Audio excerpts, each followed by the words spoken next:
is living a higher quality of life thanks to the miracle of modern medicine. Doctors on Long Island are treating him with a device called an artificial pancreas. Jody Goldberg shows us how it works. Not many people like going to the doctor, but for 8-year-old Jack Gilfetter, can you hop up? He's known his doctor, Jennifer Osipov, for most of his life. When we first met, he was placed initially on a twice-a-day insulin injection. Jack was diagnosed with type 1 diabetes just after his 2nd birthday. He started with insulin shots and later switched over to a pump, but the dose couldn't be adjusted once insulin was administered. So Jack had to deal with a lot more than most kids his age, because he always needed to monitor his sugar levels. You had to test a lot. Like, my friends were in the pool, and then it started alarming, so we'd have to test, like, every hour or so, and, like, at the beach it was a nightmare because I was always high. For the first time, Jack and his family have some peace of mind thanks to a new Medtronic waterproof hybrid closed-loop pump that monitors blood glucose levels to deliver a precise amount of insulin.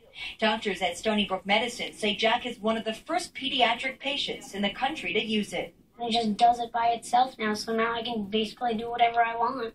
Insulin pumps have been around for more than 30 years, but this is the first time it's able to auto-dose. Medical experts say it's the closest they've gotten to mimicking a healthy pancreas. It still requires wearing an insulin pump and a continuous glucose monitor, but when you're in auto mode, really the only thing that the patient and the family needs to think about is making sure that they're entering the amount of carbohydrates that he's eating into the system. And there's 20 carbs, and then we're going to go into bolus.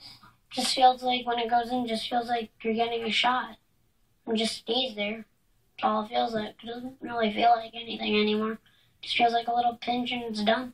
Jack's parents call the technology a game changer. When your son is born, you remember it because it's his birthday. The other date, of course, we remember is when he was diagnosed. The third date will be last Monday when he went on auto mode. We left the hospital almost 7 years ago with 2 vials of insulin, a bag of BD needles, and here we are. He's wearing everything he needs, and he's perfectly fine.